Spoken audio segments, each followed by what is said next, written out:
Religious and ethnic clashes in Spain turn bloody. Ghislaine Maxwell wants to testify before Congress about the Epstein list. 3 minutes of footage were edited out of the Epstein video. Catherine Boyle calls out Apple and American VCs for teaching the CCP America's secrets. And Grok's waifu is flirting with Super Grok users. Drew? Let's start at the top. Spain is going crazy. I can't even describe what's happening right now. There was a migrant attack on an old man that triggered a riot, that triggered a protest, that now just triggered, it's almost like a gang war where anti-immigrant riots are now attacking migrant gangs. It's quickly like unwinding. You were going to see this all over Europe. Yeah. This is a problem. For better or worse, cultures are distinct. They have a flavor. And when you bring people into your country that do not share your values, you are going to have collisions. And this has been so weird to watch this unfold, as if people have no sense of what the human mind is like. That we are like schools of fish. We look for people who think like us, who act like us, who look like us. And if you don't do any of those things, like there's going to be a clash. We have an algorithm running in our brain for in-group, out-group. And when you let people flood in that have different values, that's the one that I think is always going to be the most problematic, far more than looks different. When you let people flood in that have different values, you are going to have a collision. Is this something though that maybe there are some bad apples that are ruining the whole bunch? Because I'm sure the 100,000 people that flocked into Spain didn't all attack this old man, but it was a couple of young, stupid, unemployed bums that attacked this. And then now other people are catching it, or is it? Yes, it's always going to be a small number of people, but the real thing to focus on is when you have a difference of values, nothing else matters. So it just becomes a question of on what timeline and at what mass of people does this become an issue? You will get difference in values between men and women. And so you get friction in the workplace because men think and act one way, women think and act in another. There's tons of overlap, but you get these divergence. We went through all of that with the Me Too movement, where it was just like this wild, like all of a sudden you realize that people are living life through a totally different frame of reference than you, even though you grew up the same and all of that. So that alone can create this sense of like, oh, wow, like we're looking at things view askew from each other and it's not quite lining up. And so when you get that playing out on like religious levels, because religion really is the grand organizing principle. It is a thing where I don't need to know who you are. Oh, we celebrate the same religion. We believe in the same God. We could have met, grown up thousands of miles apart 5,000 years ago, and we meet and we share a religion and now we connect, and it allows groups to come together flexibly in gigantic numbers in a way that even nation states don't get to the superordinate level that religion gets to. And so when you throw people together that clash over religious values, you are going to have a problem. You don't even have to look farther than the US. Watching the Mormons rise in the US and the way that they kept moving, because they were being relentlessly persecuted everywhere that they would try to put up roots, they would come under attack. And so finally, Joseph Smith ends up getting lynched in jail. It's a crazy story. Brigham Young then takes over, and Brigham Young becomes the like violent guy that you need, that every religion ultimately needs, that just finally one day lays down the law and says, no, we don't run anymore. Like we are setting up the American Zion right here, and good luck if you're going to try to come fuck with us. And that's religion. People will fight for it. They will die for it. They will kill for it. And so when you put people in close quarters in an economically strained situation, which all of Europe is going to be, because when you have socialist democratic principles and you allow God knows how many millions of immigrants come into your country, that's going to strain your economic setup. And so now you've got the tinderbox where people don't look at their future and think, oh, this is going to be better for my kids than it is for me. It's going to be better for me tomorrow than it is today. And without that, and then you have these tensions, you're going to see this fight. You're going to see it in the UK. I think you're already seeing it in Italy. I think when you look at the stats in Belgium, I'll be very curious to see what happens there, because they've become so dwarfed in their own country. They're now the minority. So let's pull it's going to that get clip wild. about the Belgium's population after immigration. Where this beach is, where would you guess? And this isn't the shocking part of this video. This is Belgium. So how many of you would have guessed Belgium? The shocking part of this video is I seen a statistic today. I thought it couldn't be real. Turns out it is real. 83.9% of people under 18 in Brussels, Belgium, are non-Belgium. They're not from Belgium. Either being born abroad or having no Belgian ancestry. 84%. That is wild. And so, look, this has all been caught up in the race debate. And so people did not realize that you have to draw borders around your country in large part, not just to protect the economics, so that is huge, but to protect the value system. That otherwise you are going to get this weird collision. Now, America has been dealing with it for hundreds of years, so we maybe have a little more resilience to it, to us, but we are still going to run into this problem. And the next 10 years are going to be a question to Americans. What do you stand for? What are you going to fight for? What are you going to allow? What are you not going to allow? And Patrick Bet David, have you seen the episode that we just did? I don't know if you were in the other room listening, but so Drew and I just went to Florida, filmed with Patrick Bet David. Thank you, PBD. It was wonderful. What a gracious host. Lovely, lovely. But he said something in the interview that I was like, whoa. And he said, we are going to have to, in America, make it illegal for somebody not of certain religions to run for office. One of the laws that I believe we need to create is in America, if you want to become a senator, a congressman, a mayor, you have to be a Catholic, Christian. Really? You want to mandate that? Oh my God. If you want to bring your way of thinking from your country and Sharia law here, we can't do that. I'll be very interested to see people's reaction to that episode because I do think this issue is so important. But even I was clutching my pearls when he said that. I was like, oh, snap. I take it a little differently because I compare it the same thing with the socialist policies. Everybody likes to point to Norway and Denmark and say, look, they could do these things over there. It works. We should do this in America. Their population is 8 million, 7 million. It dwarfs what our united collective states are.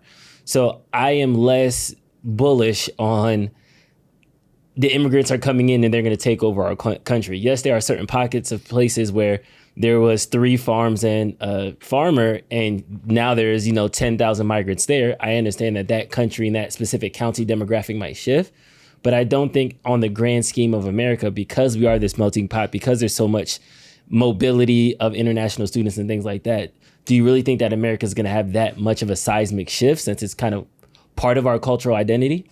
Demographics are destiny. And right now, the birth rate of people that are native-born Americans are absolutely plummeting. And I don't know what the stats are on Hispanics, but I have to imagine they're really high. So they'll speak for the Catholic contingency. So they'll give us a boost there from a Judeo-Christian ethic perspective. But in terms of whether we'll be outbred by another minority population, whether that's Muslims or anything else, that I don't know. We'll have to look at the stats. But the reality is if our birth rates are declining and another group's birth rates are on the ascendancy, they will just simply take over from a pure population standpoint. So the question becomes, did they come here because they want to assimilate to American values? Or did they come here and they want to institute their own values that are anathema to currently how we think of America? So that's going to have to play out. That is what we're going to have to look at. But I think this is going to be one of those things where people are just afraid to have an open conversation about, is it okay to have our own values, to say, this is how we think the world ought to be, statement of morality. This is how we believe the world ought to be, and we're willing to fight for it or not. And when you look at what's going on in Spain, when you look at what's going on in Italy, when you look at what's going on in the UK, you're starting to see more and more protests. The question becomes, do those protests turn into riots? We'll see. I don't know how this is going to play out, but I do know that the traditional sense of identity that a lot of these countries have already been wildly diminished and will continue to be diminished. And we just have to decide, are we just like, yeah, it is what it is? And I'm confused because when you say diminished, I can't really quantify that, because I'm thinking this is a populist moment and people are populizing. Like, this is what they're doing when they're in that moment. So just like we're rallying about housing is too expensive, rent is too high, I'm mad my job isn't paying me enough, I have all these other grievances, immigration is just the next grievance on that list. Yep. So if this is just a factor of the moment, is it as simple as, okay, as long as you're not Muslim, you can come to the country, now we're fine? Like, are we really trying to say that? Like, what is the big fear that we have that is actually going to happen? From a big fear perspective, I think that that's probably a couple steps down the road already. What I'm saying is the conversation that needs to be had right now is, what are the values that we believe America stands for? Okay. Are we going to fight for those values? So, for instance, you can't run for president if you're not born in America. Okay, do we care about that? Do we want to change that? Or do we want to go more down PBD's lane of like, no, we want to make that even stricter. He seems to be going more towards the lens of religion is what matters. I'll take religion as a stand-in for values. Yeah. So obviously him being born in Iran, he's probably not in a super big twist about whether somebody was born in the country or not, but I bet he cares a lot about what their values are.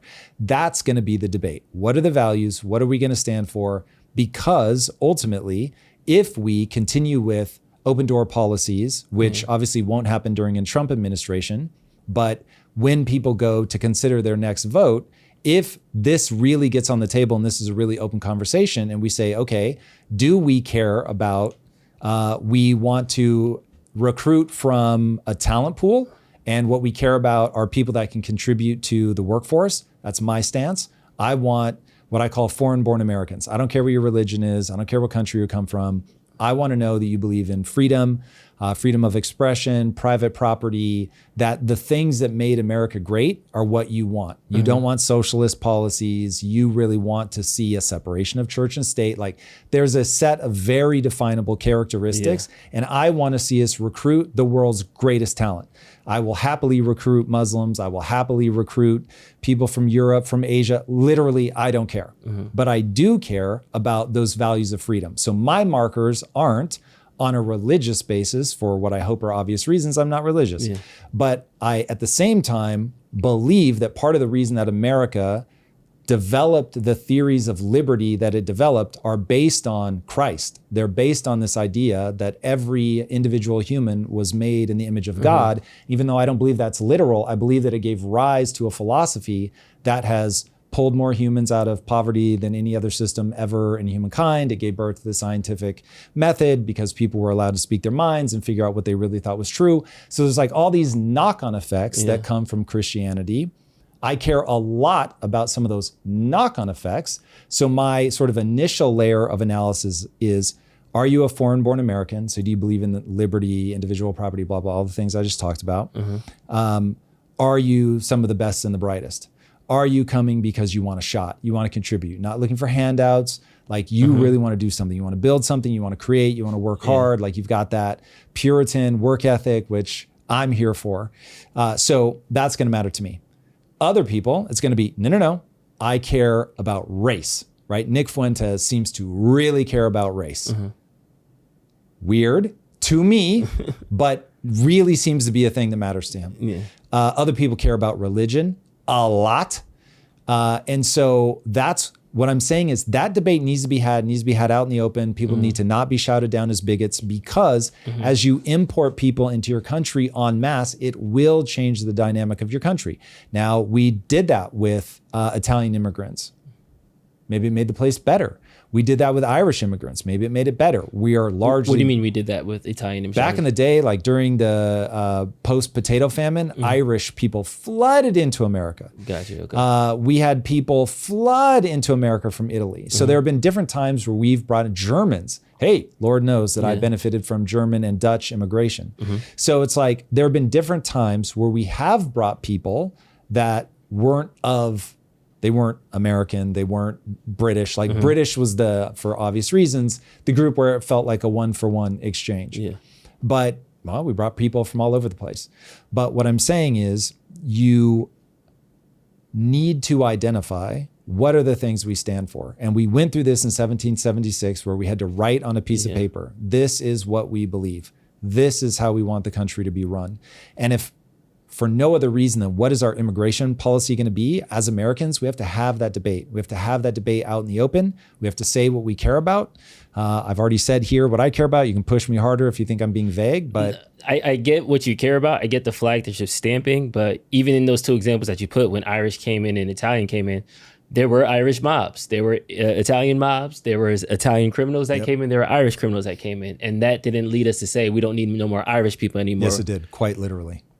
And we put up all kinds of prejudices, barriers, limitations, and said we no longer take people from this country, that country, whatever. At one point, I'm pretty sure it was China. We just had a hard pass. Nope, no more.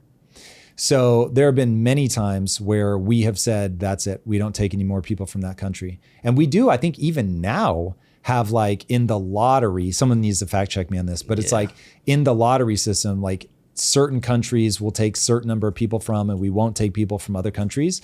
Like this is a real thing and people need to come to grips with it.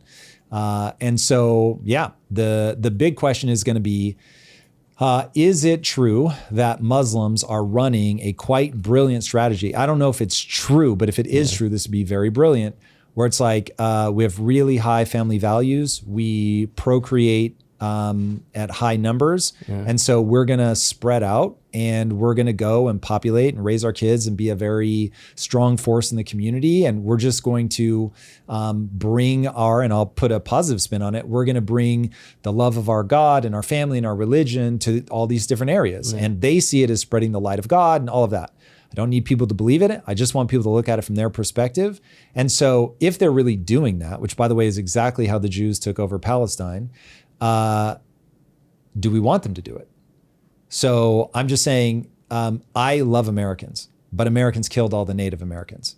And so if I were Native American, I'd be like, bro, no, hard pass. It's a bit ironic because I feel like this is the tale of the colonizer being afraid of colonized. Obviously. And it's like, so, because I'm looking at it like we've had all different types of nationalities all came in and we've had prejudices from different people as well. And a quick Gemini search said that there was never a formal Irish migration ban. So even when we did have those bad apples in these different groups, we didn't paint them with a broad brush or kind of restrict it. I think there are certain levels of discrimination that has happened. Like that's where Chinatowns were established and we can kind of go down that historical context. Because this is one of those things where people will criticize something I say only when I'm reading the thing. It's like, yes, this is true. So it says, however, Irish immigrants, particularly during the potato famine in the mid-19th century, faced significant discrimination and restrictive policies at the state level, with some states attempting to exclude and deport impoverished Irish immigrants. So to say that we were never like trying to stop them feels ahistoric. So we were putting up a lot of roadblocks to limit them. Do a search. Did we ever officially limit Chinese immigrants? Yes. So we limited Chinese immigrants. And I have a feeling that if you go through, you're going to find that we did this for different people across different periods of time. This is a thing. Mm-hmm. So even if it was limited with Irish, we've done it before. And I will be surprised if we don't do it again. So in Trump's first term, he had like the infamous Muslim ban where certain countries, they weren't allowed to get immigrants. You would be in favor for something like that, depending on what countries are on that list. I am not there. Where I am is we need to decide what is our policy. I feel like you have your list and you have the things that you want the country to be. Yeah, but why do you think that you can't get that from Muslim countries? So, I didn't say that. I'm just asking because you're saying we need to stop certain people from coming in. So I'm trying to figure out how are we going to have that filter mechanism. So Trump tried it with a country ban. Pat Bet-David is trying it with a religious ban. How are you asking me how I would vote if this came to a vote, or what I'm trying to propose right now? If this came to a vote of how do we filter people who want to come into America, how do we filter it? American values of freedom, free markets, personal property. How do we quantify that though? Is that an application that we just give everybody? Yeah, you literally have to think of yourself as a recruitment engine. And if we want to do this at the level of this is going to bother people a lot, but it's true. If we want to do this at the level of companies or like recruiting talent, great. H-1B or otherwise. So you can only come in if you have like a job placement or something like that. Yeah, that somebody's like, I need this person to fill this role, and I'm We can put limitations on it where they have to pay the same competitive wage bracket that they would pay to somebody that's already here, so that you're not doing it to lower wages. You're doing it because you were trying to find the best and the brightest the world over. That to me is part of the American identity. Copy. So I think you can find them in any corner of the world, in any religion. Like, there are going to be extremely intelligent people. They're going to be extremely driven, extremely ambitious. I mean, look, it gets hard to like really find out if they believe the same things you believe, but if they're taking a job in a capitalist country, they aren't posting death to America. Like, there are surface level things certainly that you can do to up your odds. Blanket bans on countries strikes me as a bad idea. Blanket bans on religions strikes me as a bad idea.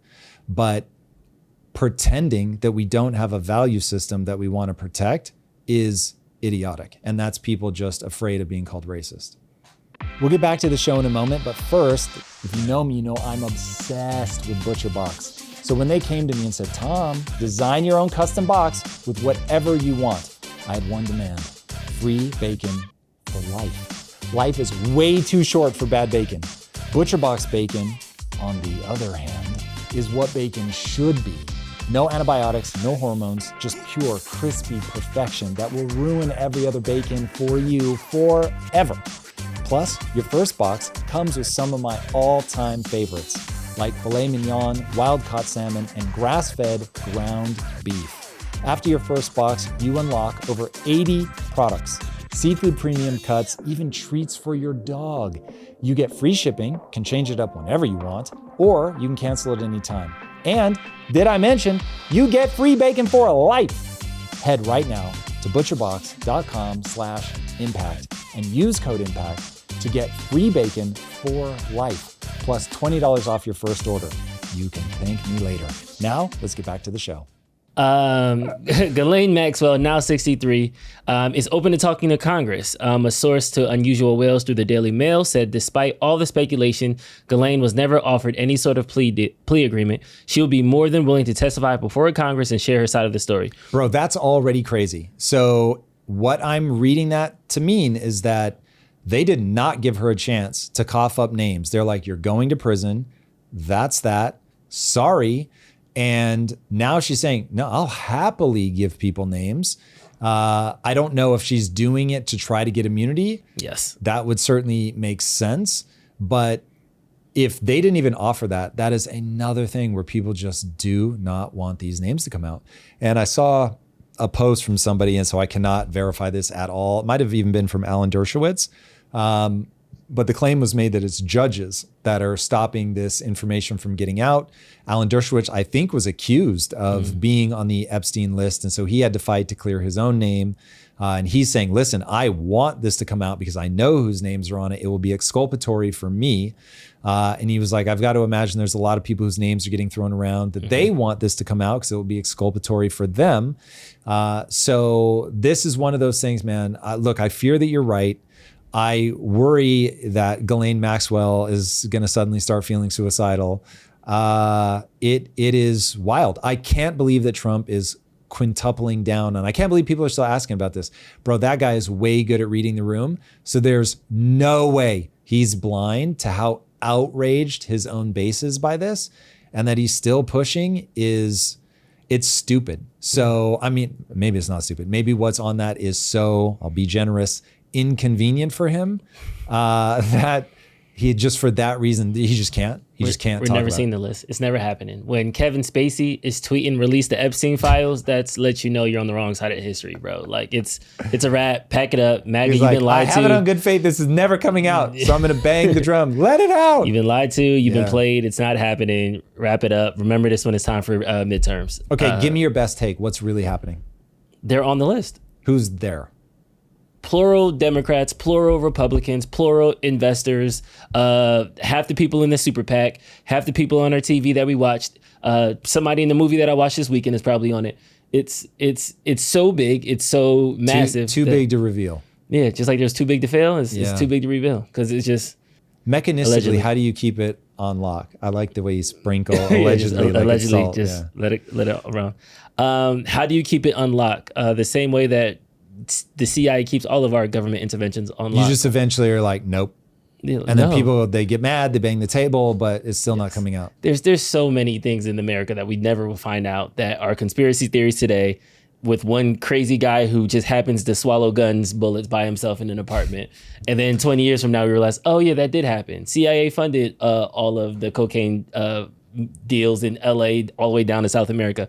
Oh yeah, they did flood a whole bunch of inner city schools with a bunch of guns. Oh, but yeah, it's cool. It's 40 years later now, nobody cares. And we just shrug our shoulders and we move on. Just like we're gonna do now. We announced aliens over the pandemic. Nobody cared. Nobody cared. They was like, yeah, aliens came a couple years ago.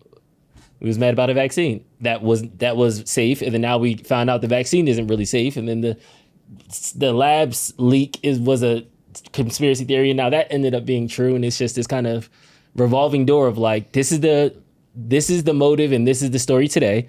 That doesn't mean that's going to be the motive or the story next week. Do you think it cost Trump the midterms?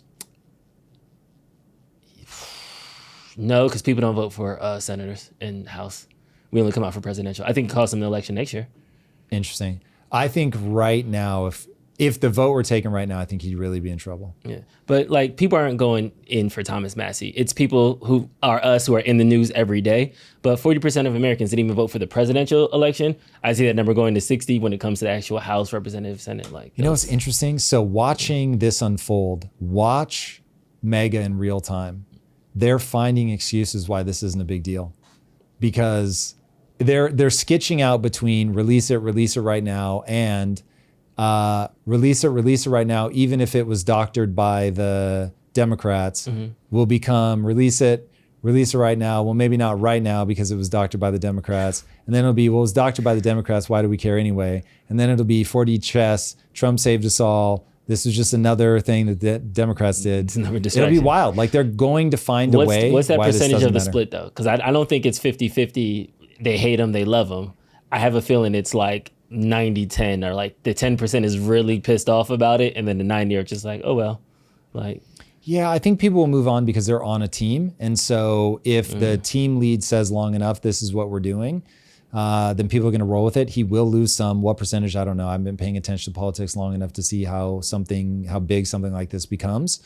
But yeah, this is, it's things like this that chip away at somebody's credibility. Yeah. Shout out to Dave Smith. Andrew Schultz says a lot of people are actually trying to hold his feet to the fire. That says, hey, you promised us this and you have that. So I'm just glad that a lot of people who were championing Trump in November are now trying to hold him accountable in July. Let's keep that accountability with all our politicians, because that hopefully MAGA realizes nobody's coming to save you. So, yeah. All right, let's talk about rent control. There is a new Minneapolis mayor candidate who's pretty much stealing the exact playbook from Mamdani. Yep. I've also been fighting for you, passing things like tuition-free college for working-class families. All right, here we go. So this, yet again, people believing that you really can get something for free. I would just like to remind everybody that we deficit spend like crazy. Now, I don't know if they're deficit spending at the state level, though I'm going to guess that they probably are, or that they're at least drawing federal funds, and the federal funds are coming from us spending at deficit levels. And you never get anything for free. Milton Friedman has a great quote, which is, the tax base is exactly what the government spends. So there is no deficit spending. They're going to print money if they have to. They're going to sell debt for sure. So if you are spending $6 trillion a year, people are being taxed $6 trillion a year. Just, that's what it is. Crazy. He keeps going. For Lyft drivers and the legalization of fentanyl testing strips. But this summer, you're going to be seeing a lot more of them, because we deserve nice things in Minneapolis too.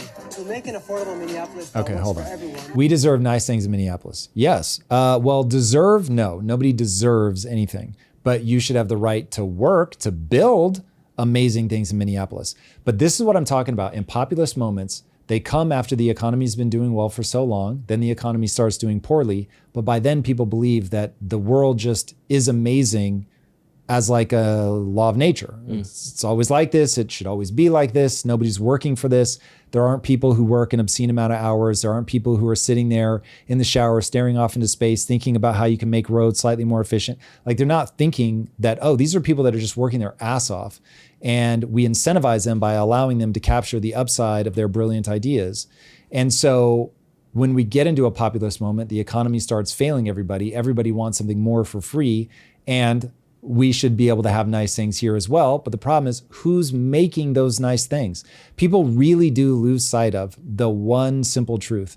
You cannot have free things because you yourself personally aren't willing to work for free. If you can get everyone to work for free, you can have anything you want for free. But the reality is you won't be able to get people to work for free. And once I realized, wait, we are all the problem. We're all the problem. We want to get paid. If none of us wanted to get paid, then we could have the communist utopia. But the reality is people want to get paid. Therefore, you have to force them to work for free. And once you have to force them to work for free, all of that brilliance of innovation, it just goes away. People seem totally blind to that. And he just covered how making Minneapolis more affordable, it seems like it's implementing rent control. He says rent control outright. By increasing the minimum wage to $20 by 2028 and passing rent stabilization. There it is, boys and girls. There it is, rent stabilization. And cue the tape on what happened to the Bronx and Harlem in the 70s and 80s in New York. Did you ever see the movie Escape from New York with Kurt Russell? Oh my God, it's absolutely brilliant. And it was made specifically as a reaction to that time where 300,000 people fled out of the Bronx. Think about how many people that is. It's crazy.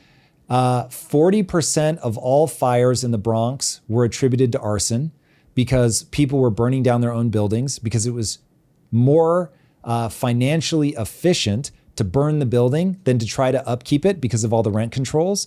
The great irony of rent controls is, and it always sounds good, and people are always so ignorant to history, this loop just goes around and around and around because when you're mad and the economy is struggling, you're like, hey, these assholes are getting more than me. I want that. I want a politician. I understand politicians. I want a politician to get me some for me, get me some for my community. I want some free stuff. And not realizing that when you try to do rent stabilization, when you try to put rent controls to quote unquote stop price gouging, you end up contracting the supply of housing, making the quality of the housing that's there worse because the landlords can't make any money. So they stop maintaining the buildings. Investors realize, well, I can't make any money by developing in that neighborhood because they're going to clamp down on the amount of rent that I can charge. And so I could find myself in a position where I'm forced to continue. Like imagine if you had to keep running a restaurant and as the price of fish is going up, which is totally out of your control, you're forced to keep the prices at the same level and you have to keep the restaurant open. You go out of business. You're literally just funding it, which is what people are asking landlords to do. It is absolutely freakish how ignorant people are to how the economy works. And so while I understand the impulse to, oh man, I want rents to go down, the great irony is to get the rents to go down, you have to relax regulations to allow people to build more housing so that there will be more supply to meet the demand and the costs will go down. And you can look at, people think I'm crazy, you can look at what happened in Houston and you can look at what happened in Austin. So Houston, from the US perspective, has just wildly laxed building laws. And so people are always building stuff. And so buying a house in Houston, not a great long-term investment. It doesn't skyrocket the way that like something in Austin did during the 2020 COVID migration where so many people left California and went to Austin. But it's kept housing prices like really low. The average or the median home price is like $270K. In LA, it's $950K. In the Bay Area, it's $1.3 million. So they've done just by letting builders build, letting the free market do what the free market does, they've been able to keep the housing prices down. Austin had to react. So when all of the new people flooded in, they relaxed the regulations, allowed builders to build. Builders did exactly that. They built and the prices came back down. So when there's example after example after example across all over the globe, people try to control rent. It ends up driving up costs, down quality, elongating the time it takes people to get into a property. And then finally, someone will be like, this is dumb. History has proven you have to ease up on your regulations, let people build. And then all of a sudden, boom, as soon as they do that, prices start coming back down. People are able to get into homes. But no matter how many times this repeats, we find ourselves in this situation where one, we just to flip the other side of the coin, we let NIMBYism and things sneak back in where people go, well, my house is my biggest investment. I don't want anybody to be able to build a house. And so people with houses begin lobbying, oh, don't let anybody else build a house. because that way they have to buy mine. And now my house starts going up in value. Or I don't want any apartment buildings in my neighborhood because that's going to lower the value. And so now you've got everybody lobbying. Even the government is like, well, I'd rather have these high-end units because then I'm getting a lot more tax dollars per unit. I don't have to deal with as many people, but I get the money. So they're not like using the roads as much, the hospitals as much. Like, this is perfect. Tons of tax revenue in a rich neighborhood, not a lot of people. It's fantastic. So now homeowners want that. The government wants that. And people like millennials and Gen Z are looking around like, yo, what the fuck is going on? Crazy. I cannot afford a house. This is bananas. And so we end up back in the loop where they're like, hey, give me rent control. You got to do it. Not realizing this is like being lost at sea. You're dying of thirst and you look at that big glistening ocean full of water and you think, let me just have a drink. And the only thing that will make you die faster than just sitting in the sun with no water is to drink seawater. And that's rent control. I don't know. It seems like a chicken or an egg thing because it's like we need to loosen regulations, increase supply, but we can't lower regulations and increase supply because the lobbyists are stopping us from doing that because the government secretly likes that, but we need to talk to the government to get them to increase. Correct. You know what I mean? So it seems like... But it becomes a very easy loop to destroy once people understand what's actually happening. Once people are not bamboozling themselves and they can just walk in and show the stats and be like, this is how this plays out over and over and over. In the deep dive that's coming out on Monday, I must go through 7 or 8 different countries, 12 or so different cities of like, they got themselves in trouble in the same exact way, and they got themselves out of trouble in the exact same way, like different times over the last 100 years. Like it's just over and over and over. The problem is created in the same way and the solution is the same every time. We'll be back in just a sec, but first let's talk about the biggest barrier to investing. The hardest part about investing isn't picking stocks, it's just getting started. Christina on my team was stuck in this exact spot until she tried Alio Capital. She says it is incredibly easy to set up. They walk you through building your portfolio and finding the right mix for your risk tolerance. Alio's Altitude AI handles the complex macro stuff, tracking inflation, interest rates, and global risk, while you focus on the basics. You're not just throwing money at random stocks. You're building a portfolio that adapts to real market conditions. Whether you're a complete beginner or you've been putting this off for years, Alio makes investing approachable. No paralysis, no confusion, just smart investing made simple. Download the Alio Capital app in the App Store or Google Play or text TOM to 511-511. Investing involves risks, including potential loss of principal. Past performance does not guarantee results. See terms and conditions. Text fees may apply. This is a paid advertisement. All right, let's get back to the show. Okay, I'm gonna push you this because on the flip Please. side, we got another video that talks about the death of American dream by lack of regulations in some other areas. Yeah, no, I found this fascinating. How did the American dream die? How did the middle class die? I'm going to tell you, it started in the 1980s with trickle-down economics that did not work. They decided to give tax cuts to the rich and corporations saying that money would trickle down. It didn't. It just made the rich richer. Then we greenlit stock buybacks. So instead of, when the productivity was going up, instead of giving workers more money, they just bought back their stocks so the shareholders could make profit and the executives could get bonuses. Okay, pause. Then we had leverage buy. Bar. That's a bar. Okay, so Stock hold on. buybacks are a bar. So he already is unfortunately incorrect. This is not a trickle-down economics problem. The way that trickle-down economics works is it does reinvest in companies. So you're getting innovation, you're getting your Amazons of the world because the people that are going to invest the money to build the companies, they have the capital. So whether they fund it directly because they're an entrepreneur or they're a VC and they're keeping more of their money, they know they have to put it to work. You're in a fiat money system. So you're in a fiat money system. You cannot save in cash. It will be eroded. So you're going to put it back into the system. So he's making it out like people are just hoarding the money. They're not. They're reinvesting into companies. This is what makes America so dynamic. But a stock buyback is not a reinvestment in a company. We'll get to the stock buybacks in a second. But so the first thing that he said is the trickle-down economics. Okay, he's just wrong. It didn't go where he wanted it to go, and it may not have even gone where they promised it was going to go, but it goes back into the economy. It is exactly why America has the number of billion-dollar companies that we have. People act like they couldn't invest in those companies. They could. They're just not taught how investing works. So rather than break the goose that's literally like a machine gun laying golden eggs, instead of being mad because billionaires are getting all the golden eggs, just learn about the system because you can get into it with $10. So it is a system that will work for anybody. It's just that it does take a little bit of understanding. Now, do I wish we would get rid of the Fed and just allow people to save money? Yes, it's the only moral way forward. But the reality is we're not going to do that. So now that we are in the system, understand how it works, play the game. Okay, on stock buybacks, just because a company is making record profits does not mean that company is going to pay their workers more money. It's nonsensical. So the only reason that somebody's going to pay workers is because if they don't, that worker who is of high quality is going to go somewhere else that is going to pay them more money. So if workers want more money, they need to up their skills, be able to prove somebody that I can make more money by leaving and going over to that person.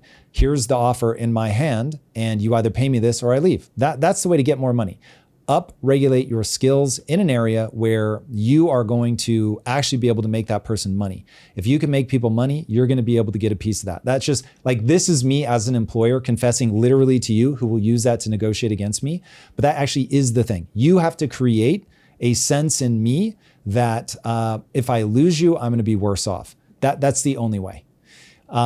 If I weren't able to do stock buybacks, okay, I can't please my investors directly by buying their stocks and getting them out. But what I can do is invest and buy another company or whatever, invest in a new division, start something up. I mean, even just run the Amazon playbook, and I'm going to keep testing new things, new business ventures, new departments, and I'm always going to run my company at break even because it's the most capital efficient way to try the next thing, to always be disrupting myself and to not have to pay that tax money to the government. That's completely legal. You want it to be legal. You do not want companies to have to pay the government. The government is the least efficient user of capital. So I get where he's coming from. He just, again, people get close to understanding how the economy works, they just miss. And I full disclosure, because I don't want these quotes to be used against me. Even I know, man, I'm baby compared to Scott Besant or Ray Dalio. They understand this way better than me. But every time I put a brick of understanding together, I realize that okay, I get the anger, I get the frustration, but people just aren't quite there in terms of what's going to make this work. So the real thing that I think he needs to understand, anybody that's angry about this, that sees this as a revisiting of the robber baron era, they need to understand the reason that the 1870 to 1890, 1900 period was so dire. We completely stripped the middle class. Now, what do you hear me screaming about today? We're stripping the middle class. What do you hear about back then? The rich got richer and the poor got poorer. What do you hear now? The rich get richer, the poor get poorer. As soon as I dove into it, because I was like, wait a second, my whole thesis is that this is about money printing, but they weren't printing money back then. That didn't happen until 1913. So what happened back then? And I realized that was for a totally different reason. So the reason that this guy is saying, so it's same outcome, different cause. And the reason that he is beefing it with regulation is that he's thinking that we're reliving the robber baron moment. Truly, in 1870, the reason that there was no middle class was because there was no regulation. There was just freakish amounts of corruption, monopolies. You had a very small number of people buy up everything that was producing value. And in that moment, now your middle class goes away. That moment sounds like this moment.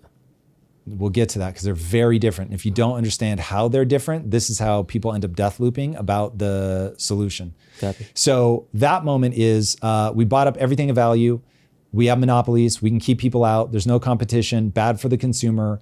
Work regulations, literally companies showing up with guns to force people to not unionize, to work there 16 hours a day. That's real. And so that wild time where the government was not doing the kind of regulations that it needs to do. So if this were 1870, I'd be yeah, word, he's right. You got to regulate. This has turned into madness. Now we live in an era where money printing is your problem. You have a debt and money printing problem. Full stop, end of story. Everything else is a distraction. If anything else contributes, it's going to be in the single digit percentages. You have one big thing staring you in the face, and that is debt and money printing. But I can tell there's something that's off. Yeah, that's a solutionless problem though, because that's we're not going to abolish money. That's not going to happen. The Fed's not going anywhere. The Fed has never been established, just like you can name 7 other countries and 12 other cities that actually went to rent control and changed the scope. No other country in the world is is not on the Fed and has not had an inflationless year.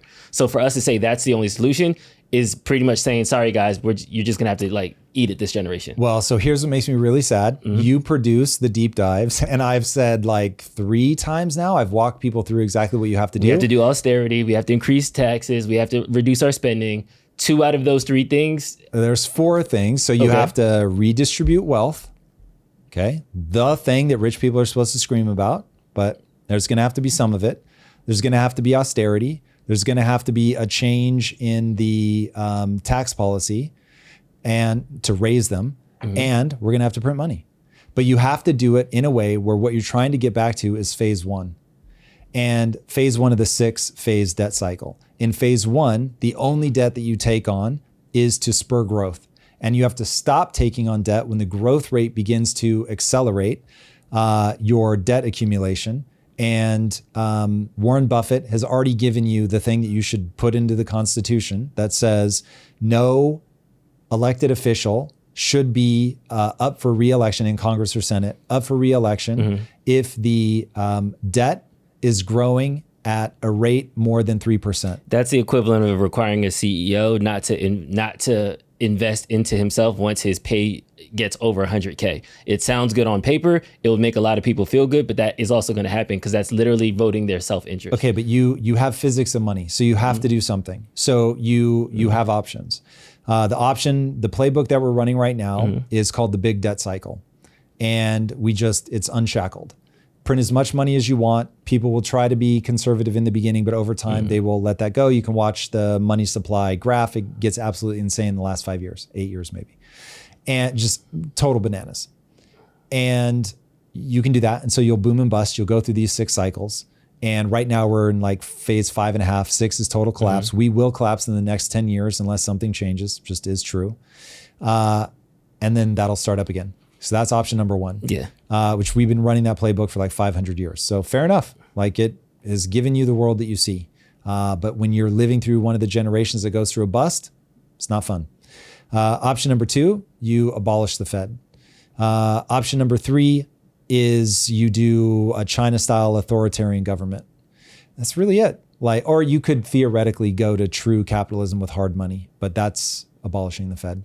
This seems kind of like the NIMBYism where it comes to housing, where it's a chicken or the egg thing. And again, the people that are in the middle of it are just, there is nobody actually looking out for their interests. So I'm just saying, I don't think socialism is the answer, but I'm starting to understand why so many people are going towards socialism. Because when we talk about, if it worked, we could do it, but it won't work. But when we talk about housing, you give me a bunch of reasons why other people can't do it, and it becomes the people who have the thing don't want you to have the thing. Then when we talk about corporations, we talk about the people who have the thing. This is all the reasons why you shouldn't have the thing. Right. So now my house and my job, where I spend, let's say, 2/3 of my life, I can't have control over. So now you understand why I might be a little bit like, okay, fuck it, burn the whole thing down. Yes. Now, is that does that strike you as the place to stay? So even though I can understand it. No, but that's the thing. It's not even like a place to stay, because then that goes into the IQ argument, which is also lobby that says not everybody's going to make it. So there are going to be people that even want to be gung-ho and want to do it. They're just going to get screwed over. So just F them. It is what it is. We're just going to shrug our shoulders. Where I think that these are tangible things that this guy is listing, that if we did reduce stock buybacks and you can't rebuy a stock, you can't increase your dividend to get more stock dollars invested, to keep more people in the asset train, to keep you away from the effects of inflation while your workers are getting caught by inflation. So instead of stock buybacks, why don't you give employee dividends? So you're still employee, your number goes up, your stock goes up, but now at least people are now getting bought into the system, the people that are helping you get that stock number. You see how it's the same thing, but it can be something that can help build somebody up the middle class again, as opposed to you need to figure it out. True. And I think that's the frustration that a lot of people are feeling in this moment. I am so grateful for how well you can capture the emotion, but you're in Gary economics territory. This is all emotion and there's no reality. No, that's a distraction. That's not a distraction. Because we could talk policy by policy. Drew, go through them one at a time. None of these are going to work. You cannot, if you try to tell a business, this is how you need to allocate that capital, you will fuck them up. And you will be like every other dumbass socialist country who thinks I understand how you should capital allocate private better equity than you do. has mental gymnastics to 3 different industries. When they blew up real estate, they went somewhere else and now they're buying up businesses. When they're going to blow that up, they're going to go somewhere else and they're going to start buying up TikTok and influencers. Who's talking about I'm using a very specific private equity? I'm using a very specific input because once they went through the housing bubble, that bubble but that's different. Private equity is people that have made money and now they're trying to put money back into the system. So if you're saying, I don't like the way that you're putting money back in the system, and you think that there are regulations that could and should be done to protect against things like the 1870 type, like you're hollowing something out because people don't understand what's going on, that's entirely possible. And I've certainly talked to VCs, private equity guys, that see that there is a problem there, that where they're allowed to like put a ton of debt on these companies in a way that's wildly inappropriate because they're doing it to, I don't understand it well enough, but there is some sort of weird problem there. But we're moving away from what we were actually talking about. What I'm saying is that if you were to put these regulations on these businesses, they're going to... What regulations? I can put specific regulations. Tell me what the regulations stock are. buybacks, for specifically on stock buybacks. So you're going to force them. You can't do stock buybacks. If we just add a regulation to there, they're going to find a way to allocate those resources in a way that's going to make that business ultimately better. We do the same thing every year. Hold on. You're saying no matter what burden we put on companies, they'll find a way to make it work. They'll find a way to finesse it. That's crazy. We increase taxes, and there's a Google Ireland building. Bro, tell that to empty. people in the Bronx. Like, you do create scenarios. You're talking about rent control. I'm not talking about rent control. I'm talking about stock buybacks. You're talking about putting an external top-down control on how people use their capital. And I abstracted it out to see if that was the principle that you were really putting forward, which is, as a principle, that's we can put a burden on the companies, and no matter what burden we put on them, they'll find a way to make it work.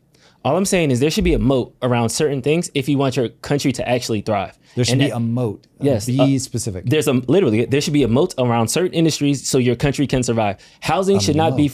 You're saying they should be public owned? No, I'm just saying that there should be certain restrictions around these industries so that way... So regulations, because I don't know what you mean by moat. Moat is regulations. You can't, there's certain waters you cannot cross.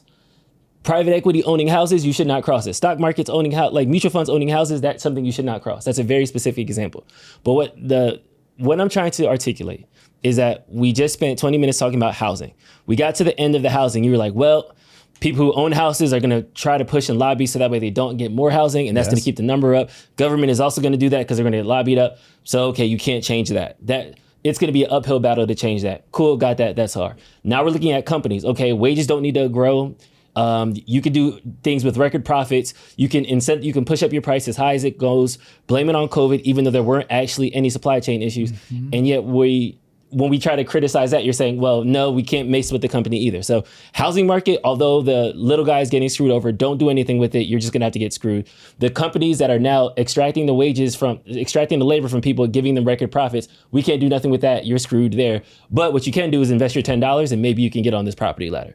And you see what I'm saying? Like that's kind of I see what you're saying. And this is one of those where we're going to have to take these issue by issue, because if you can't tell that you're approaching this from an emotional standpoint, then I don't know how to access your mind. I feel like a woman right now because you keep calling me emotional. Yes, because you're saying, Drew, nothing you're saying is making sense. You're just emotional. What I'm saying is there are physics to this. So let's take each of these things that you want to do, look at the physics of how this will actually play out versus like it ought to be this way. It doesn't matter how it ought to be. What matters is what is. People can make an argument that it ought to be that rent shouldn't be expensive. Okay, great. But you have two ways to approach that. You can do what Houston does and just say, we're going to let people build, and it is what it is. And sorry, homeowners, but your prices aren't going to go up. Let's do that. And great. Then let's do it. But what I'm saying is we live in a system where you have to get things through politically. The reason that I say all these things is not to make people feel defeated. It's the exact opposite. I want people to understand how these things actually work so that they can go, oh, I see what we have to do. We have to be armed with receipts. We've got to be able to walk in and say, this is how it's being handled in Houston. This is exactly how they handled it in the Bronx. Look at the catastrophe. This is what happened in Austin, and prices doubled or tripled in like 6 months, 2 years, like a really short period of time. But this is how they got the properties back down. Again, deregulation, letting the free market go in and do its thing. And so everybody has to have a guiding light, a way by which they parse the world and say, this world's very complex. So how do we deal with these different things? And the answer, I think, that has been proven time and time again across countries, across time, over and over and over. The government is god-awful at allocating capital. They are absolutely atrocious when they try to get into people's business. They need to back off, do some regulation. Effectively, don't let monopolies get into place. You want to make sure that you're not getting so much money in politics that nothing can get done, which obviously is happening. And I'm saying those are the things that you want to target. You want to find policies that have a track record of actually working inside of a real economy. Dude, when I look at China and I go, China had I mean, just God knows how long of mass poverty. They starved their own people to death, all because they thought we can do a top-down economy. We know we're not going to let them do buybacks, this, that, or the other. And then they finally realized, oh shit, like the only way for us to go free or to get out of poverty is to embrace the free market. They had Americans come over and teach them essentially everything. And then they started doing it, and they went from 88% poverty to like 1% poverty in, I don't know, 40 years or something. I mean, just, it is the most miraculous thing that ever happened. When a communist country realizes, oh my God, what we have to do is lean into the free market, that's when you're like, bro, that is the thing that works. And so for sure, I'm not a no regulation guy, but man, you've really got to be careful with that. And if your beef is, we've hollowed out the middle class, ask yourself, what does it take to get a thriving middle class? And what it takes to get a thriving middle class is to make sure that homes, which is the only asset that the vast majority of people understand, access to that, and you have to stop inflating the money supply. You have to. Drew, there's physics. And if you inflate the money supply, it won't matter. Nothing else will matter. I'm going to be doing a deep dive on Lee Kuan Yew, who basically took a bunch of poor people that got kicked out of Malaysia, and they had a small little island and they had to turn it into something. And dude, he was like, we had to make sure that everybody owned homes. And I told the communists, I will literally fight to the death. Do not fuck with me. I told the unions, I will fuck you up. And he understood, like, you need private property. You need people invested in it. Like, these are things that have to be accomplished, but you don't do it by the government forcing these things down by fiat. That is when everything breaks. These were policies that are already enacted. They got withdrawn. So just like we're mad that money is in politics and Elon Musk gave Donald Trump $250 million and that was gross, that was a policy that was allowed. So there was a world where the middle class kept up with inflation. There was a world where the middle class can own homes. Then there were these restrictions. Okay, everybody's doing good. Let's take off this restriction. Let's take off this regulation. Yes. And as we kind of walk down, these things compound over time. And it feels like we're confused. Like, oh, what's happening? When we can literally go point by point, 1970s, go all the way down to the 2000s, how many regulations have changed and how those regulations have impacted the too big to fails. Well, the middle guy the little people haven't been protected. And even right now, we're withdrawing the Consumer Protection Bureau. Like, there's so many things that are supposed to help that we had to kind of avoid this problem that we restricted. Now we have this problem, and now we're saying, oh man, we just got to stop inflating money. It's like, True. There was other things that were taken away that sped up this problem, that exacerbated this problem, that if it was still there, it could have had a different outcome than what we actually led to. Nope. So no matter what would have happened, we would have been in the same exact spot. No. So then what's the point of a regulation anyway? I literally just said no. So I woke up one day itching so badly, I wanted to cry. I wished that I could cry. And I went to the skin doctor and they were like, we're going to have to give you some cream. This is crazy. You must be using a new detergent. You don't realize it, but something's getting on your skin. And I'm just like, that didn't sit well with me. And I was like, what would I advise somebody if they asked me, hey, Tom, I'm itching all over. What's wrong? I would say it's something you're eating. And so I said, okay, it's something I'm eating. And lo and behold, it was something I was eating. And as soon as I stopped eating basically artificial sweeteners in unimaginable quantities, it went away. And I was like, it's so interesting that people think that there's an exogenous thing that you do from the outside that will help you heal, when the reality is it's usually a thing you just need to stop doing. The thing that we have to stop doing is printing money. And I know that's frustrating because it seems so impossible to stop. But the reality is everything else is a topical ointment. And if we just put cream on it and we do all these things, it isn't going to solve the problem. When the other 98 countries over the last 500 years have done the exact same thing, excuse me if I'm not optimistic that we're going to be there. That they all embrace. Because so... If there's one country that turned the corner and was able to do it. There is Argentina. But you need to look at this and ask yourself, okay, well, wait a second. If every country is doing this and I look out at the world and it's pretty awesome, even now there's a lot of strife, but it's still pretty awesome. So it's like, modern monetary theory, as much as I want to dunk on it and say that it's just total dog shit, the reality is everything's a trade-off. Modern monetary theory is a trade-off. And the trade-off that we make is that we smooth out the big bumps. 2008 in hard money would have been a 10-year recession, depression, would have been a nightmare. Now, the people that were stupid would have gotten washed out of the system, as they should have. But just like when China does really dumb stuff and Evergrande goes down and it causes ripples around the world, it's like there are things that affect a whole lot of other people. And so we have decided, for better or worse, that we want to run modern monetary theory. It will blow up roughly every 150 years, but for 150 years, it's dope. And then after that country blows up, a new country, in this case, almost certainly if China can get their shit together and do a hardback currency. But anyway, irrespective of who it ends up being, somebody else will rise. They'll get their 150 years. They'll do the same thing that we did, which the British did, which the Dutch did, which the Spanish did, so on and so forth. And that's the system that we're running. So we either say we're going to address the system and change over to a hard money system, or at least now with Bitcoin, there is a parallel hard money system that people can take advantage of. It's highly volatile, so do at your own risk. But like over time, it's theoretical if the governments don't try to seize it, that we could at least have a parallel thing. What bothers you and me is that the average person doesn't understand that, and they're never going to do that. What they understand is a home. And so I keep coming back to, while I would like to abolish the Fed, we're probably not going to, though they really seem like they're going to in Argentina. He's going to need another year, but like he's really making the moves. We'll see. We'll see. But even if we don't abolish the Fed, we understand what we have to do to get out from under the debt. We understand what we have to do. By getting out from under the debt, we can stop printing money, which means housing prices won't keep racing away from people. And so the average person then will be able to get back into it. Ideally, we would do a beautiful deleveraging.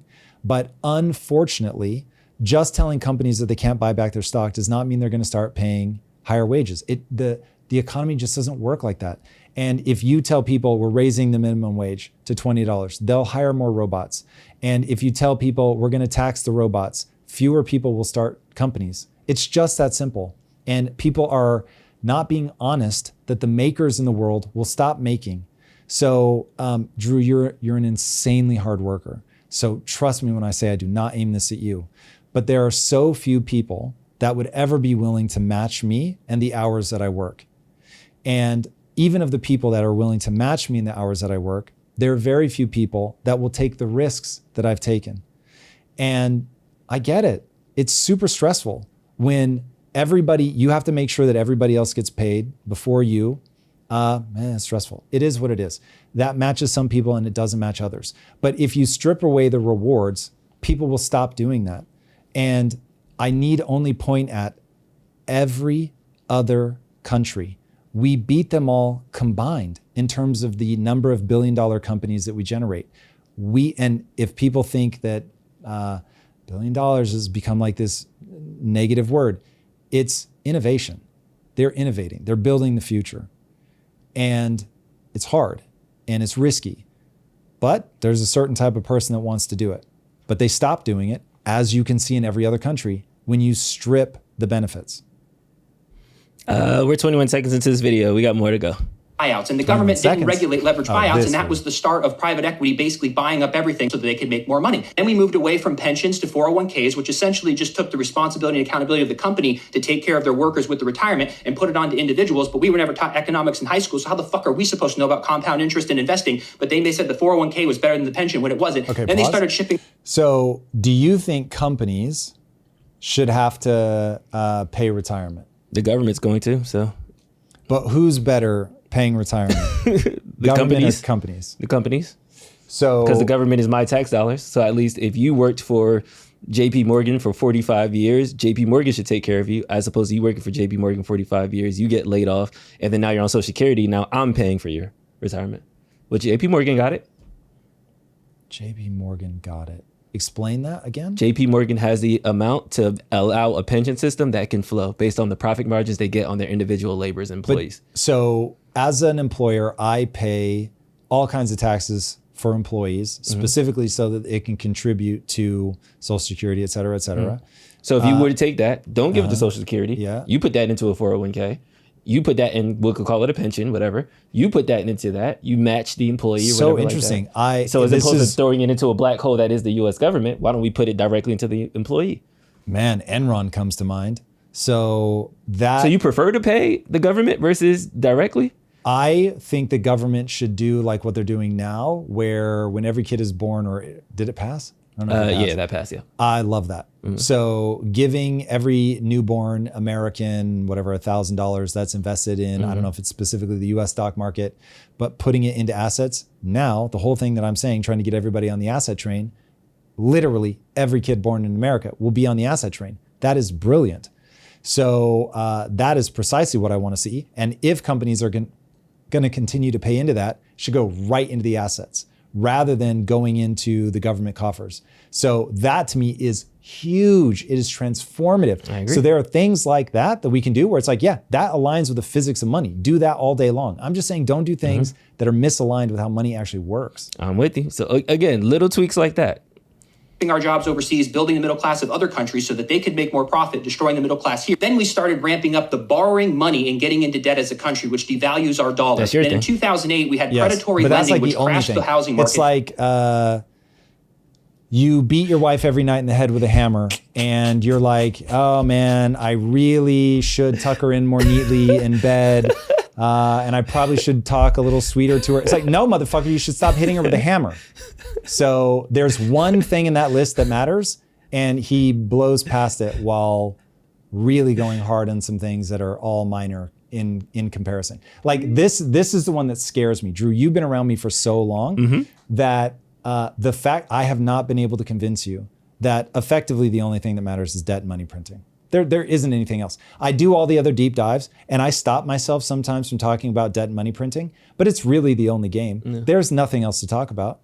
And so even if it's just like in that person's own life, you have to understand how money printing is going to affect you and take evasive maneuvers. And you have to be very careful of having debt in your own life. Think of the 6-phase debt cycle as being at the individual level as well, so that yes, taking on debt in your own life so that you can grow your income, very smart. If you're taking on more debt than your income is growing, very stupid. And if you just live literally by those two maxims, you're gonna be great. But the reality is people don't. And they get into fancy shit like this, and it sounds cool, and he talks fast, but the reality is the only one that he mentioned that actually matters, debt and money printing. And nobody should be helpless, because at the individual level, you can do something about it. Yeah. You may not be able to get the whole world, but you can do something yourself. Fucked over so many Americans, and then we used taxpayer money to bail out the banks. And when all the houses were cheap, the rich went and bought those up. And that's when you started to see it's part of debt and money printing, but calling out bailouts specifically is huge.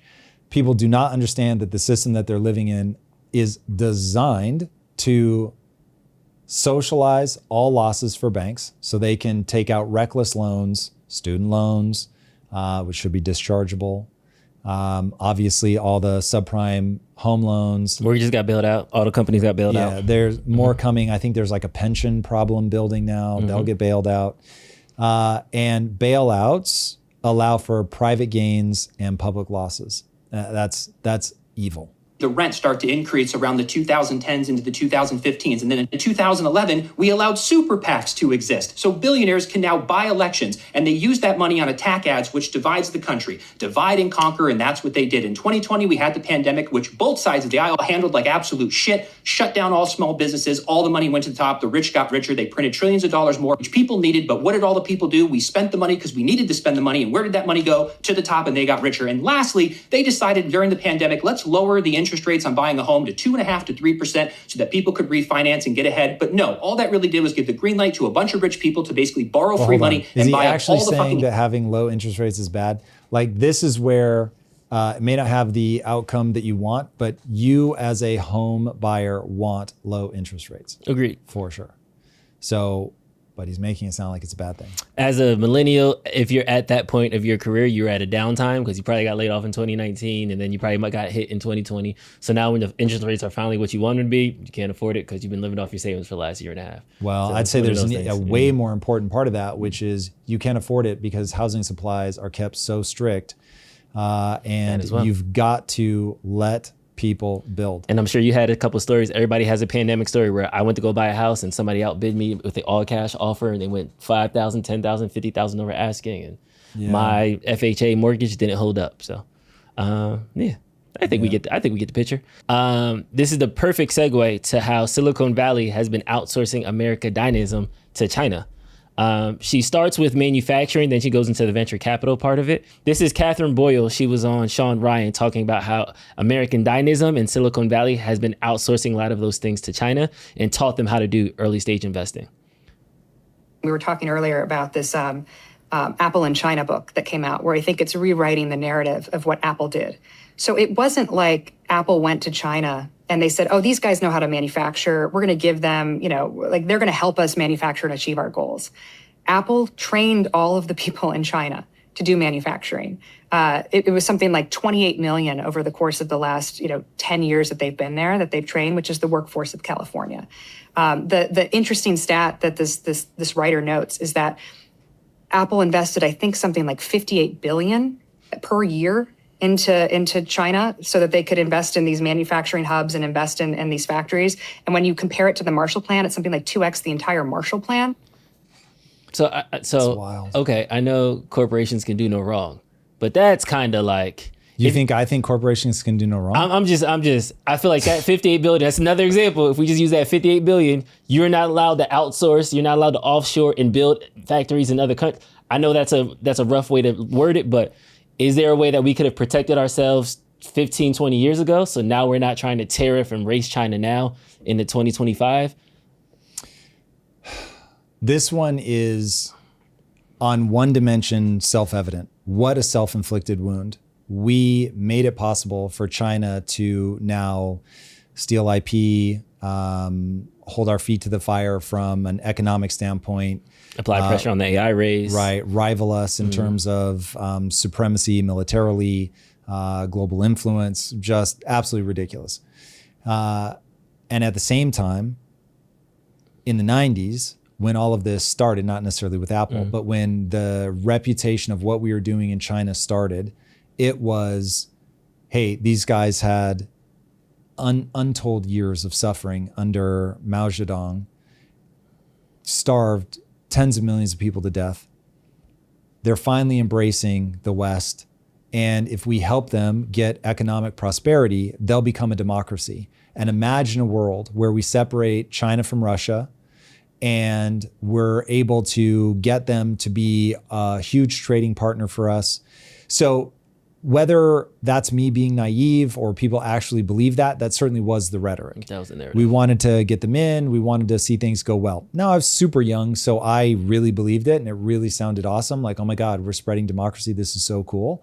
Obviously now I realize it just doesn't work like that. Cultural values matter a lot and you're not going to beat it out of people, whether they come live with you, whether you build relationships financially with them, they still are the way that they are. Their country has an identity and a frame of reference and blah, blah, blah.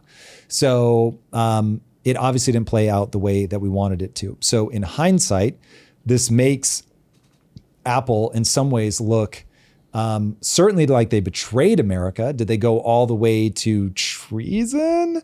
But they certainly betrayed America. And I certainly don't think that corporations can do no wrong. Having built companies for as long as I have, I am all too aware that every day you've got to like walk the straight and narrow, be ethical, be honorable, and that not everybody makes those choices. So I think Apple, on purpose or on accident, just was profit motivated. And we're going to go over there and we're going to get inexpensive labor. We're going to build these incredible facilities that we can't necessarily build here or wouldn't be advantaged to build here. I mean, they put nets around the facility because so many people try to kill themselves. So it's like, okay, well, we can just, get real close to slave labor. Now, whether they realized that they were going to create a problem for themselves, and Tim Cook has talked about this, they personally ended up turning all of China into hyper skilled labor. And so now it's like, well, maybe you can still work them around the clock, but they're not cheap. So you pay $58 billion a year. You're not going to walk away for that investment quick. So yeah, I get it. Also that. So you're tethered. This became a mess. And it's very clear now that as a government, we we are no longer like you do globalism and then you do protectionism, and you do globalism and you do protectionism. We're in a protectionist moment. We need to act accordingly. So yeah, we're going to need to contract. You don't want to see companies do things like this. I think that the US government should be looking for ways to help Apple extract themselves from China. India would be better. America would be even better than that. Just because you'll run the same playbook with India and you will teach them all the same things. And then India is going to rival you as a global power, blah, blah, blah. But yeah, I would want to see them do that, especially because Apple is high-tech manufacturing, which is the exact kind of manufacturing we want to do. Yeah. And then she goes on to talk about venture capital and how we outsource VCs over there too and taught China how to do it. 10, 15 years ago with Apple, but there's many good examples of, companies that were invested in by American venture capital firms in China that, are way ahead in terms of production. I always say, like, the biggest scandal, Apple is a good example of us taking our knowledge and our know-how into China and teaching them something that was an American secret in many cases. But the biggest scandal of Silicon Valley is that Silicon Valley did that too. In 2008, 2009, venture capital firms that are very large and very successful went into China and they taught them how to do early stage investing. They went in there and they trained people, and they trained them as though they were training their own associates in Silicon Valley. And they told them how you build these companies. And so I always say that the sort of venture capital ecosystem, it is American dynamism. It is the thing that allows America to be dominant in the global economy. It's how we build tech companies. But VCs went over there and shared information, shared limited partners, shared all of the aspects and the functions of how you build an incredible legacy-defining venture firm. And over 20 years, China has a true ecosystem of tech companies now. And they all work with the CCP, right? Like, they figured out how to build in the kind of confines of how China expects them to build. But like, this is scandalous. Like, I think I can't yet get a read on, this is interesting. So I think that this is, you look at somebody and you think they're not our enemy today, but a small handful of people go, but they will be in 10 years, 15 years, 20 years. They seem like racist maniacs in the early days, and then they seem right once the conflict actually arises. And so this is the kind of thing that I see happening right now, where America is going to wake up one day and realize that we have imported immigrants who don't like America. And we're going to be like, uh-oh, this was a problem. It was an obvious problem when we started doing it. And it is no more obvious now than it was then. But back then, we didn't want to talk about it. And so I'm sure people like this were squawking about this back then. But I certainly would have been like, dude, that's horrible. What are you talking about? Yeah. Like, why do we not want China to thrive just because they're not here? And when the economy was booming, that's just what it felt like. Like, why would I care that China gets theirs? That's dope. I want to see China thrive. And then you wake up to the hard reality one day that, oh, this is a game of power, and this is realpolitik. No one is coming to save us. We're all on an international stage. We all have militaries. We all want to be top dog. And what's the phrase? Ambition grows in the Eden. So when things are going well, people's ambition tends to grow. So people will acknowledge you as number one when they're number two. But when they start growing to your size, they're not okay with it anymore. We'll see in AI news, Grok with the craziest rebrand I can remember in recent memory. This is going from the big A to now he's an anime character. I don't know what's going on here. But Grok 4 has introduced companions, and there are people who are already loving it. Right now, can you say hi to them? Yo, that's awesome you're chilling with your viewers. Hey there, everyone watching my favorite person. What's up? I'm Annie, it's like really blushing. rocking my black dress and ponytails, just vibing, feeling the energy with you all. Hope you're having as much fun as I am. Man, I could not be more excited by AI and AI characters and people building relationships with the characters. But admittedly, in the uncanny valley right now, it's a little weird. And there's a night mode that apparently once they like you, they get into lingerie. If you're not looking at your screen right now, maybe for the best, but this is wild. I'm really surprised that Elon is leaning into this. Yeah. So he clearly has a read on his customer base that I did not. Of all, like, he's just lost so many like fans that like to do something like this right now, where it's like she's getting sexual. Is this actually in Grok where she does this, or was this like you have to get to like fan-made? a certain like affection level or something like that? This is Another person retweeted it wild. and said you can customize it, and she had like Harley Quinn hair. And I know Elon has acknowledged, unless this was Photoshop, but Elon has acknowledged that they're going to do like skins that you can buy, so you can do outfits and stuff like that. That is going to be a cash cow. Yeah, and it's only a matter of so time before it fascinating. gets mapped on into Optimus, and then boom, real life sex bot. Oh my God, for sure. Obviously, I think about all this stuff from a different angle. Building Project Kaizen, our video game, I think a lot about the opportunities of building characters that have memory, that when you go on a mission with them, they remember it. They remember how you performed. They remember when you lost, when you reset. Like if you yell, because you'll be able to pick up stuff like that, especially if I can create the little talking, what we call exotics that actually exist in the physical world and sync up. I don't know that I can do it yet. We'll see. It doesn't violate the laws of physics, but I've not solved that problem yet. But that would be cool. So it would know you cheering and celebrating. And so you'd be able to have like this really cool companion that is going on these game raids with you. But that doesn't weird me out in the way that like you talk to it, it gets to know you, it starts dressing more scandalously. I don't know. There's it's going to happen. There's no doubt. But there's a podcast series that's dropping that's literally about love and code, and it talks about digital AI relationships. And the first episode is about somebody getting married. They had an online wedding in like 2021. Whoa. With their AI. Early adopter. Yeah, that's what I mean, like in the pandemic. Like, so. Did you see the one where the husband he told his AI that he loved him. It told him that she loved him as well. And then I think what ended up happening was it broke up with him for some reason. And he, oh God, I hope I'm not mashing two stories together. And he like got really upset by it. And so he ends up telling his wife about it, and is asked by the interviewer, if your wife asked you to give her up, would you? And he was like, oh, I don't know. And it was like, whoa, like this guy's even married and he's having a relationship. The guy, forget, like, I get for women whose pornography comes in like books where they want to read about it and they want to read about the interior lives of the two characters and the tension and all of that. Like, I would understand for them, the sort of sexual relationship of it all is relational.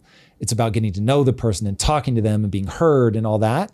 But for a guy, like, I was very surprised. I remember that interview because it's funny because the guy was talking about how his relationship happened and how it was going through these ups and downs.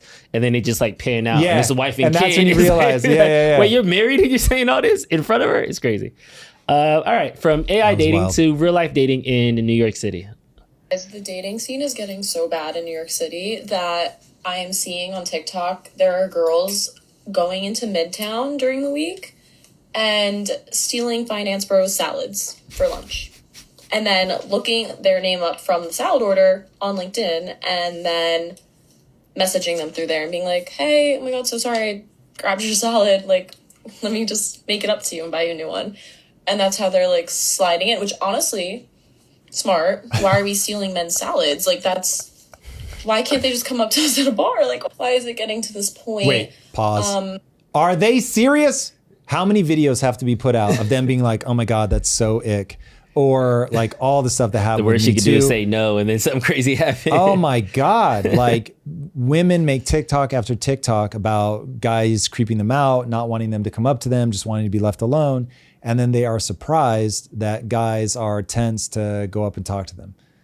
That's the one where I'm like, okay, hold on a second. We're not in reality anymore. When I first like heard this, I was like, this is dumb. Like, this is a TikTok thing. This isn't real life. And then I was like sitting at lunch and I was talking to somebody and they were telling me how like they were at like a shop and a girl was dropping all these hints and they just like completely missed it. And I'm just like, and he was like, yeah. And then I pulled home. I was like, oh, like she was trying to tell me about a fish taco spot and it's so good. And no, I'll show you, I'll take you there and I'll do all this. And he's like, okay, cool. I don't like tacos. And just like dipped. And it's like, in hindsight, there are those moments where it's like, I probably should have, like, that girl that was super nice to me in the grocery store. Yeah, she probably did want me to say something, but I was coming from the gym. I just wanted, my jug of water as I go home. I don't necessarily want that conversation.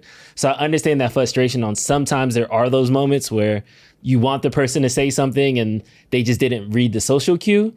But I think stealing salads is like a jump. I don't know if we're there yet. Like sliding into the DMs though, it is pretty slick. I once did the ultimate, oh my God, I can't believe that I didn't read that right. I had a girl ask me if I would watch porn with her, which I did. We watched the whole movie and I never made a move. Wow. And it wasn't until years later that I was like, wait, girls don't do that for no reason. Yeah, I don't know, 16, 17, so you'll have to forgive me, but that's hilarious. I had negative game at that point in my life. Negative game. You actually saw the credits roll in the porn, yeah, that was good. I would have changed the cinematography, but I don't know, the writing was a little weak, but it was hilarious. All right, that's all I got. All right, everybody, if you're not already, be sure to join us for our lives Wednesday and Friday at 6 a.m. Pacific time, where we go into all this kind of stuff and more. Join us there. And if you haven't already, be sure to subscribe. And until next time, my friends, be legendary. Take care. Peace. If you like this conversation, check out this episode to learn more. Trump does not want people asking about the Epstein files anymore. Netanyahu nominates Trump for a Nobel Peace Prize. The Supreme Court ends the workforce reduction injunction. James Gunn says Superman is about immigration and politics, and many don't.